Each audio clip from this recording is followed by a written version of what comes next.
네, 안녕하세요. 반갑습니다. 이모영 목사입니다. 오늘은 복음 음미 네 번째 시간입니다. 오늘이 당연한 오늘이 아닐 때라는 그 제목으로요. 오늘 내용을 살펴보도록 하겠습니다. 저자는 자기가 옛날에 중환자실에 갔던 경험을 얘기를 하고 있습니다. 좀 배가 아파서 아빠한테 얘기를 했고요. 내일쯤 한번 병원에 다시 가보자. 그런 얘기를 했다고 합니다. 그런데 밤중에 배가 너무 아파서 급하게 중환자실에 가게 되었습니다. 숨쉬기가 어렵고요. 배가 막 아팠는데 병원에 가보니까 세균 수치가 정상적인 사람들보다 많이 높다고, 4배가 높다고 얘기를 들었고요. 또 폐혈증 때문에 숨을 잘 쉴 수가 없었습니다. 또 혈압이 너무 낮아서요. 수많은 검사를 받았습니다. 왜 그럴까? 그래도 곧 잘 낫겠지. 그런 생각을 했어요. 청년이니까. 그래서 옆에 간호사 선생님한테 물어봤어요. 선생님, 저 언제쯤 여기서 나갈 수 있을까요?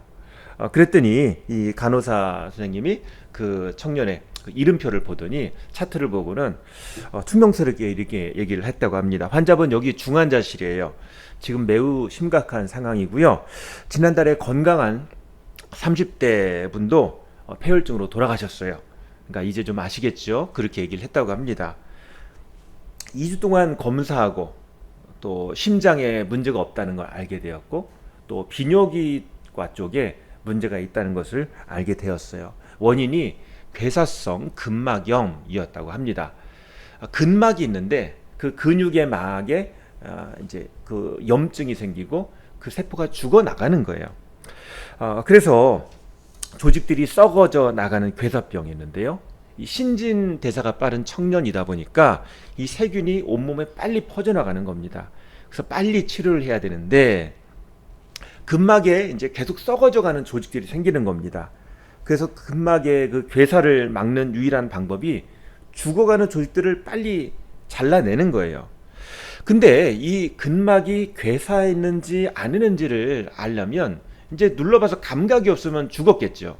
그럼 그 죽은 부분을 잘라내야 되는데 그 잘라내는 수술을 하기 위해서 마취를 해야 되잖아요. 근데 마취를 못하는 게 감각이 있어야지 이게 죽었는지 안 죽었는지를 알잖아요.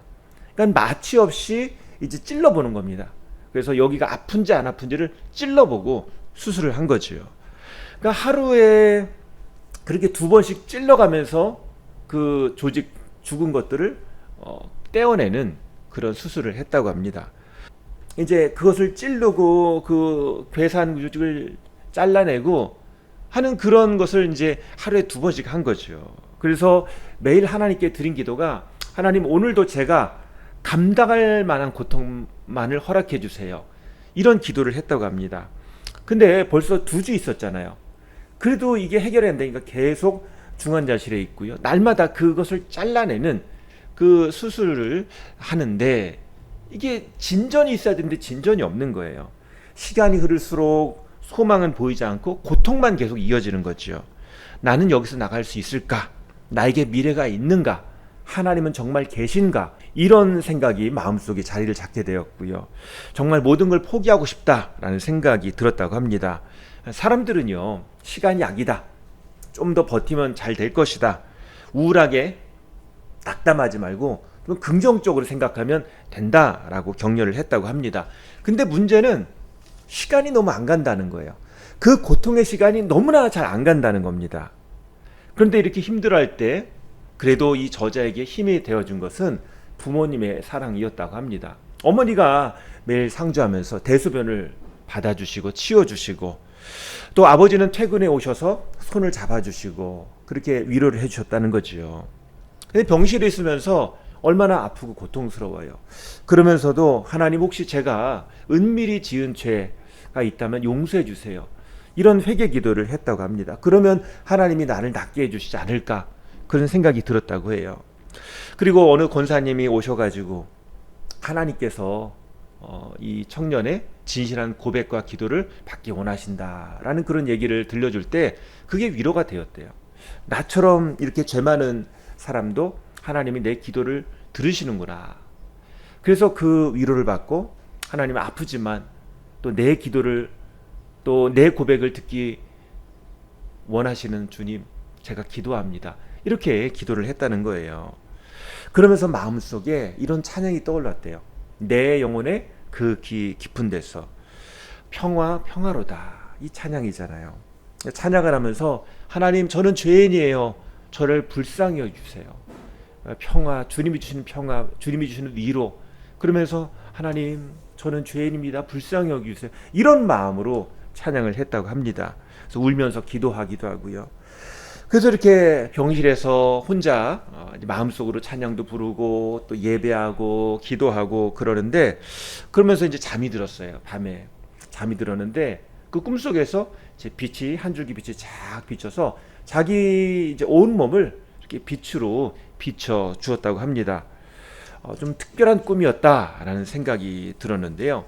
여지없이 이제 꿈에서 깨서, 이제 잠에서 깨서 새벽 5시에 이제 세균 수치를 알기 위해서 먼저 체열을 하죠.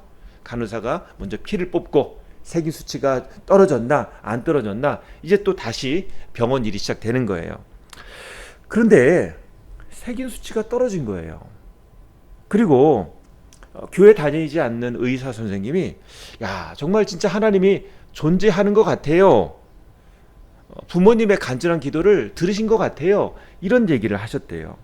그러니까 세균 수치가 갑자기 떨어질 이유가 없는데 갑자기 떨어지고 또 떨어지고, 그래서 더 이상 이제 항생제를 맞지 않아도 되는 정상적인 수치가 되었다고 합니다. 그리고 이제 영양제를 맞고 그만큼 수술을 많이 했으니까 이제 폐이고 또 이제 근육들이 많이 없어지니까 그런 재활 치료도 하고 하면서 병원에서 이제 퇴원을 준비하게 되었다고 합니다. 그러면서 하나님, 제가 병원 문을 나설 때 이제 하나님 앞에 영광을 올려드리는 사람 되기 원합니다. 그런 마음이 들었대요. 그래서 아직 다 재활훈련이 끝나지 않았지만 이걸 잊지 않기 위해서 주님 영광 받으셔서 이 찬양을 계속 머릿속으로 묵상을 했다고 합니다. 주님이 나를 고쳐주셨는데 제가 이거 잊지 않고 이제 내가 퇴원해서 주님께 영광 올려드리는 삶 살기 원합니다. 이런 다짐을 했다는 거예요. 누가복음 17장 말씀을 보면은요, 나병 환자 이야기가 나옵니다. 10명의 나병 환자가 예수님을 만나서 예수님께 소리치는 그런 장면이 나오거든요. 그러면 어떻게 나병 환자 10명이 같이 다니고 있었는가? 그만큼 다른 사람이 그들을 가까이 하지 않다 보니까 그 나병 환자들이 1명, 2명 모여서 그들이 이제 같이 사는 공동체 생활을 하고 있었던 거예요. 다른 사람이 도움을 줄 수도 없고 부정하고 전염되니까 이제 그들끼리 서로 그냥 어울리는 친구가 된 거예요. 그러면서 그들이 서로 도와가며 살고 있는데 예수님이 저기 계시다, 예수님이 병을 낫게 하는 그런 놀라운 분이다라는 것을 알게 된 거죠. 그래서 사회적 거리 두기를 해야 되니까 가까이 갈 수는 없고 멀리서 10명이 소리치는 거예요. 예수님, 제발 좀 저희를 불쌍히 여겨주세요. 이렇게 소리를 쳤다는 거죠. 근데 예수님께서는요, 그들에게 알았다라고 하지도 않고요, 또 내가 너 고쳐주마라는 얘기도 안 하시고, 내가 이리와, 내가 가서 너를 만져주고 너를 치료해줄게, 이런 얘기도 안 하시고, 가라, 제사장에게 너의 몸을 보여라, 이런 말씀하셨어요. 그 말은 뭐냐면 이미 내가 너를 고칠 것이니까 그걸 믿고 제사장에게 가서 너의 문둥병이 나았다는 것을 확인시켜줘라. 너의 고쳐진 몸을 그들에게 보여라. 그런 얘기를 하는 거예요.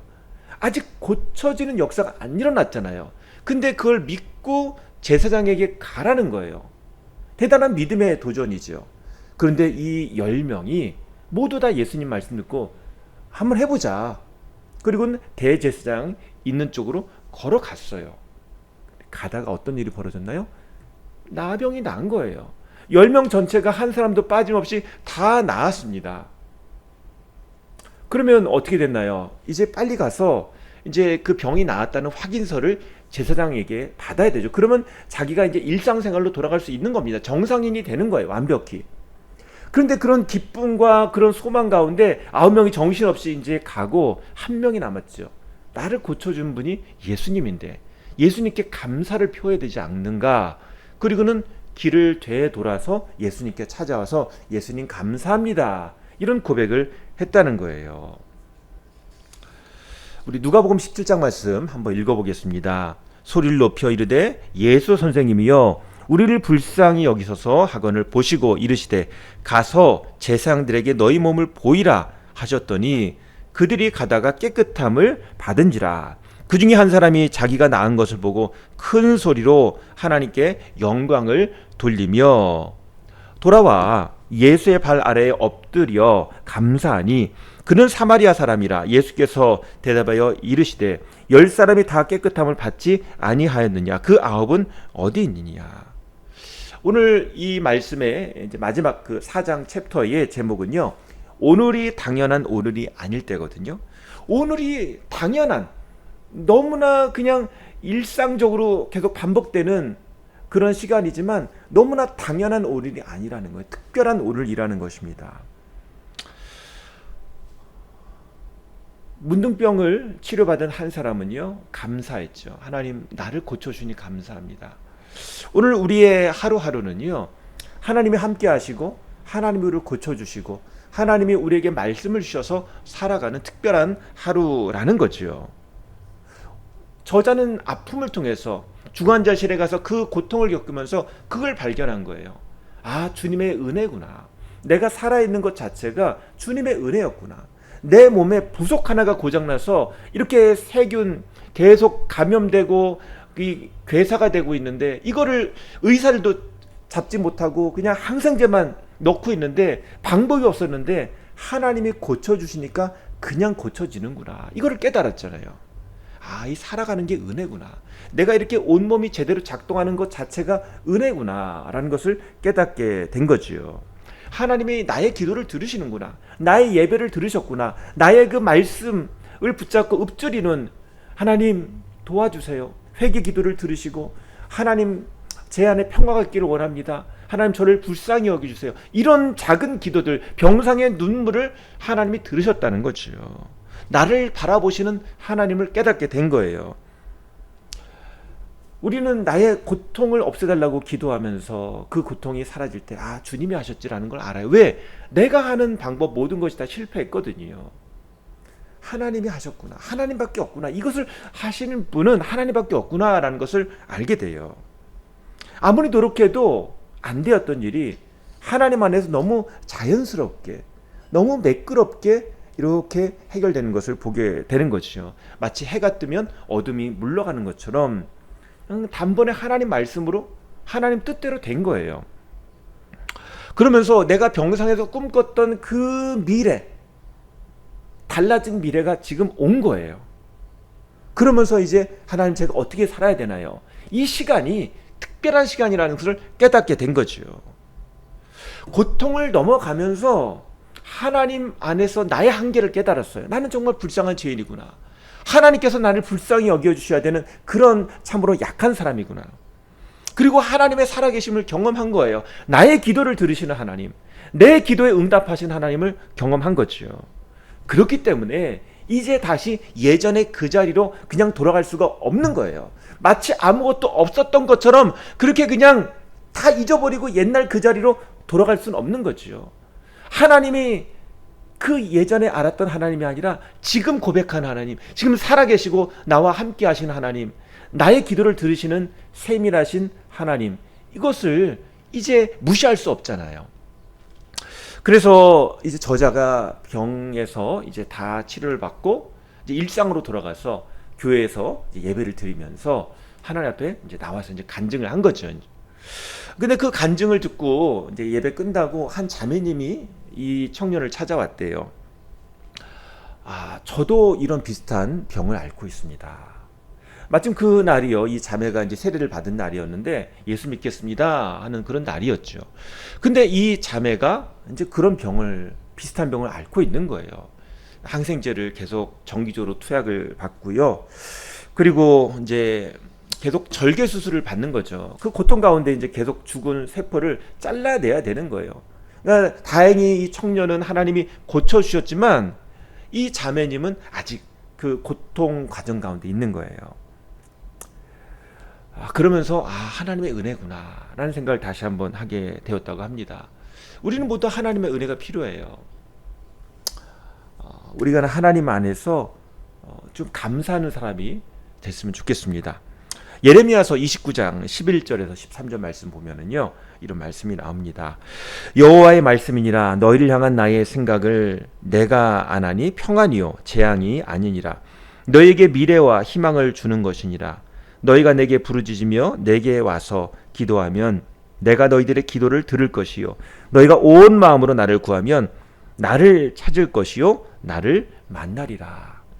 우리가 하나님께 기도하고 하나님을 찾으면 하나님이 우리를 만나 주신다, 이렇게 약속하고 있는 거예요. 내가 아무리 큰 죄인이라도, 내가 아무리 약해도 하나님이 나를 기도를 들으신다는 거예요. 하나님이 나를 만나 주세요. 그래서 너희는 온 마음으로 나를 구하라. 그러면 찾는다 라고 말씀하시는 거예요. 그러니까 온 마음이라는 것은 진정성을 가지고, 마음에 정말 간절함을 가지고 정직하게 겸손하게 하나님께 나아가라는 거죠. 하나님이 만나주세요. 우리는 당연히 오늘을 사는 것이 아니라 은혜로 살고 있습니다. 어쩌다가 우연히 살고 있는 것이 아니라 하나님의 사랑 가운데 살고 있는 거예요. 우리는 하나이고 고장나도 이 얼마나 몸에 고통이 옵니까? 이 모든 몸에 있는 것들 지금까지 이렇게 작동하도록 도와주신 건 다 하나님의 은혜예요. 오신실하신 주라는 찬양이 있죠. 우리 가사를 잠깐 보시독하면은요, 우리 1절 말씀. 오신실하신 주 내 아버지여 늘 함께 계시니 두려움없네. 그 사랑 변찮고 날 지키시며 어제나 오늘이 한결같네. 3절입니다. 내 죄를 사하여 안위하시고 주 친히 오셔서 인도하네. 오늘의 힘되고 내일의 소망 주만이 만복을 내리시네. 후렴입니다. 오 신실하신 주, 오 신실하신 주, 날마다 자비를 베푸시며 일용할 모든 것 내려주시니 오 신실하신 주, 나의 구주. 이 고백이 이 저자의 고백이 아닌가 하는 생각을 하게 됩니다. 근데 이 오 신실하신 주, 제가 찬양을 찾아봤더니요, 이 찬양 가사가 예레미야서 3장 23절 말씀에 근거하더라고요. 우리 예레미야서 한번 말씀 볼까요? 작은 산들과 큰 산 위에서 떠드는 것은 참으로 헛된 일이라. 이스라엘의 구원은 진실로 우리 하나님 여호와께 있나이다. 우리는 산들이 참 힘들다 생각하잖아요. 근데 그 산들보다 더 큰 산이 있어요. 큰 산이 있어요. 거기서 막 떠들죠. 이건 이렇다 저렇다 사람들이 얘기합니다. 이건 힘들다. 이거는 우리가 다 할 수 있다. 뭐 자랑하기도 하고 절망하기도 하고 떠들어요. 근데 그 위에 하늘이 있다는 거죠. 작은 산들 가운데, 문제들 가운데, 또는 우리가 뭐 과학적으로 뛰어나다, 내가 이런 일들을 했다, 내가 이것을 많이 가지고 있다 자랑하고 그렇게 할지라도, 또는 나는 큰 산이다, 내가 제일이다 떠들지라도 참으로 헛된 일이다. 하나님 안에 있어야 된다는 거예요. 이스라엘의 구원은, 우리의 구원은, 모든 사람의 구원은 하나님께 있어요. 하나님 안에 있지 않으면 모든 것이 헛것입니다.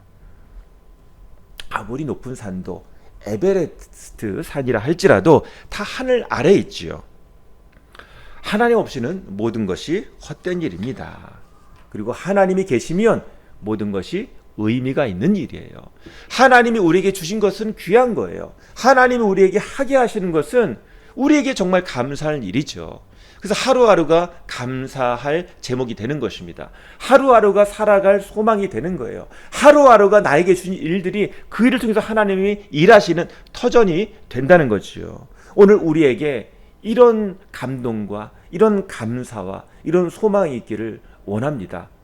그냥 아무 생각 없이 그냥 가는 하루가 아니라 오늘 우리에게 주신 생명, 오늘 우리에게 주신 시간, 오늘 우리에게 주신 것들을 우리가 다시 한번 감사하며 그것을 통해서 하나님께 영광 올려드리는 저와 여러분 되시기를 소망합니다. 우리 기도문 같이 읽으면서 기도하도록 하겠습니다. 우리 같이 읽으며 기도하겠습니다.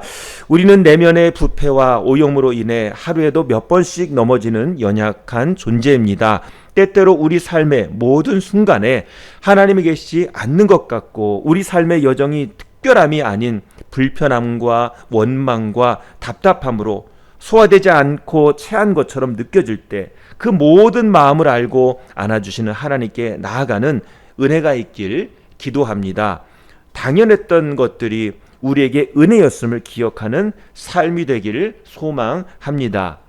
상한 갈대를 꺾지 않으시고 꺼져가는 등불을 끄지 않으시는 주님의 기다림과 사랑으로 우리도 주님을 기다립니다. 더 나아가 자신의 존재를 잊어버리고 초라하게 쓰러진 영혼들, 주님께서 사랑하시는 그 자녀들을 세우시는 일에 우리를 사용하여 주세요. 내 힘으로 할 수 없습니다. 주님, 저에게 이것을 감당할 힘도 주시고 능력도 주세요.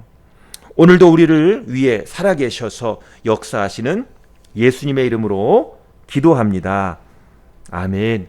이어서 기도하겠습니다. 하나님 아버지 감사합니다.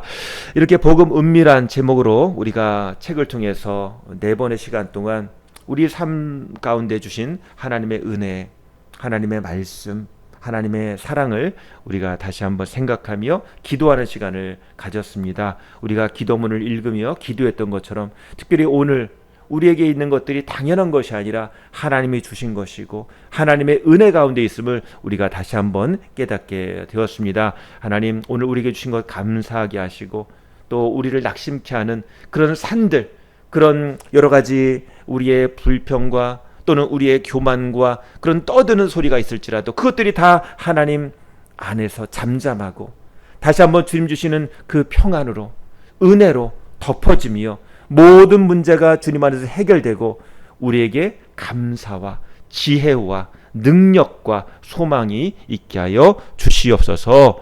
주님, 오늘 우리 안에 있는 일들 가운데 주님의 불쌍히 여겨심이, 우리에게 채워주시는 은혜가, 우리를 도와주시는 하나님의 능력이 함께 하시기를 간절히 소망합니다. 주님, 저희를 불쌍히 여기시고 저희를 도와주세요. 주님, 저희를 도와주세요. 저의 기도 가운데 응답하시고 그 기도를 통해서 하나님 살아계심을 더 깊이 알게 인도하여 주시옵소서.